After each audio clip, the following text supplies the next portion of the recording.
Non, c'est pas moi qui va venir vous donner le collier à domicile, c'est Denise. Denise, c'est l'une des 150 bénévoles qui ont choisi de passer la veille de Noël auprès de personnes âgées dans l'Est parisien. Avant sa visite, cette septuagénaire vient prendre son colis à l'association des Petits Frères des Pauvres. Confit de canard, rillettes de saumon, chocolat, jus de fruits et champagne, un vrai panier gourmand auquel il faut rajouter une jacinthe et l'indispensable dessert de Noël. Pendant des années, nous avons respecté les traditions, la bûche à la crème de Noël, mais depuis 2 ans, on apporte un petit peu de nouveauté, donc là, ce sont des financiers.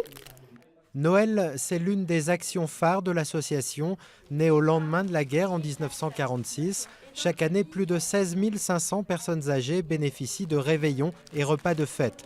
Mais plus encore que la nourriture, c'est le contact humain qui est mis en avant. L'essentiel, c'est la venue du bénévole, c'est son sourire, c'est son temps. C'est ça le cadeau de Noël. Bénévole depuis une quinzaine d'années, Denise a rendez-vous chez Janine, une pétulante presque nonagénaire. Les deux femmes se fréquentent depuis 4 ans, mais c'est la première fois que Denise vient passer Noël avec Janine, qui, elle, joue déjà les habitués. Mais il y en a plus que l'année dernière. Vous trouvez, hein? Oh, oui. Un jus de pomme. Oui, oui, oui, oui. Mais qu'importe le contenu, Janine, qui ne peut quasiment plus se déplacer, est surtout avide de parler.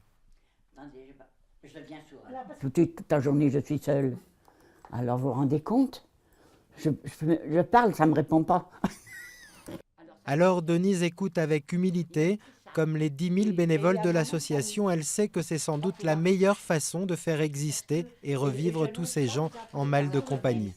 Je n'ai pas l'impression de lui apporter quelque chose. On passe un bon moment toutes les deux. Parce que c'est Janine et parce qu'elle a ce caractère tout à fait agréable. Alors là, Janine, elle, a fini par presque oublier ses ennuis de santé.